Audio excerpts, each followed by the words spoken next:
ఈ స్థితికి నేను రావడానికి ఎంత కష్టపడ్డానో నాకు తెలుసన్నా. నా ఆత్మీయ నాయకుడైతే అయి ఉండొచ్చు, కానీ ప్రతిదానికి నేనెందుకు లోబడాలి? నన్ను ఇంకా చిన్నపిల్లని అనుకుంటున్నారా? సరే, ఒక మాట అడుగుతాను, సమాధానం చెప్పండి. అమ్మ కడుపులో నుంచి ఒక బిడ్డ బయటికి రావడానికి ప్రయాసపడితే ఆ బిడ్డ ప్రయాస ఎక్కువ, ఆ బిడ్డను కనటానికి అమ్మ పడే ప్రయాస ఎక్కువ? ఆబ్వియస్లీ అమ్మ ప్రయాస ఎక్కువ. ఎగ్జాక్ట్లీ.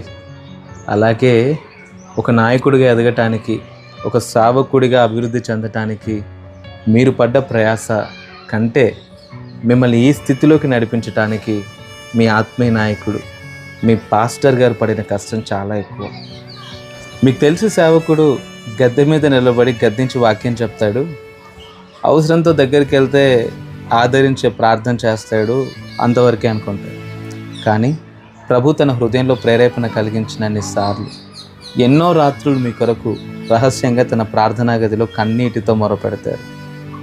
సో ఈరోజు ఎదగటానికి నేను ఎంత కష్టపడ్డానో తెలుసా అని మీరంటే, అది అమ్మ కడుపులో నుంచి బయటకు వచ్చే బిడ్డ నేను ఎంత కష్టపడ్డానో తెలుసా అని చెప్తున్నట్లే ఉంది. ఎదిగిన మీరు ఈ ఎదుగుదల కోసం పడిన కష్టం కంటే మిమ్మల్ని ఎదిగింప చేయటానికి మీ పైన నాయకుడిగా మీకు అనుగ్రహించబడిన మీ పాస్టర్ గారి కష్టం ఎక్కువ.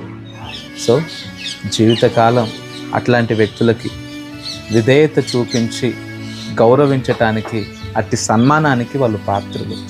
So never ever disrespect your pastor. అర్థమైందన్నా.